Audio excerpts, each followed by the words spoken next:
India junction, खबरों का junction. Magh Purnima के दिन स्वामी अविमुक्तेश्वरानंद और उनके शिष्यों के साथ प्रशासन की बदसलूकी का मामला धीमे धीमे इतना बढ़ गया है कि यह लड़ाई अब सीधे तौर पर उत्तर प्रदेश ही नहीं बल्कि पूरे देश में धर्म बनाम सत्ता के गलियारों में चर्चा का विषय बनती जा रही है। लेकिन अब इस पूरे मामले में क्या यू टर्न आने वाला है और क्या स्वामी अविमुक्तेश्वरानंद को जेल की हवा खानी पड़ेगी या फिर योगी का प्रशासन और भाजपा सरकार पर बढ़ता दबाव अब सरकार को अपनी वीटो पावर दिखाने के लिए मजबूर कर रहा है। नमस्कार, मैं हूं निशिता और आप देख रहे हैं द इनसाइडर। जैसे कि लगातार इंडिया जंक्शन में अविमुक्तेश्वरानंद के प्रकरण के मामले में हमने हर पहलू पर आपको हर खबर दिखाने की कोशिश की है, लेकिन आज बात करेंगे उस खबर की जिसने अब तक गरजने वाले स्वामी अविमुक्तेश्वरानंद को कोर्ट के दरवाजे तक पहुंचने पर मजबूर कर दिया है।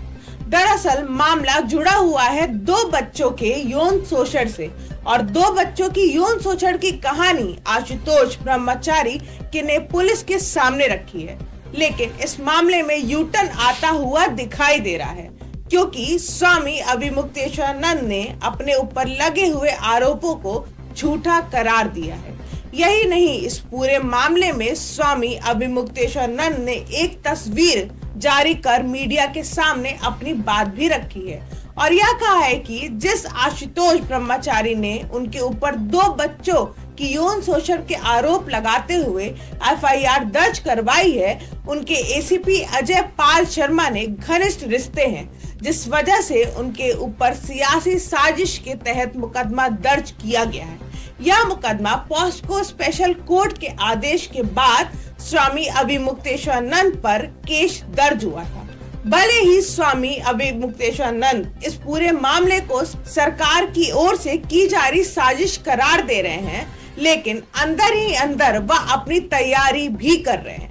उन्होंने इलाहाबाद हाई कोर्ट में अंतरिम जमानत के लिए याचिका दाखिल की है और अगर इस याचिका पर सुनवाई होती है तो उसके बाद ही स्वामी अविमुक्तेश्वरानंद की अगली रणनीति क्या होगी, इस पर सबकी निगाहें टिकी हुई।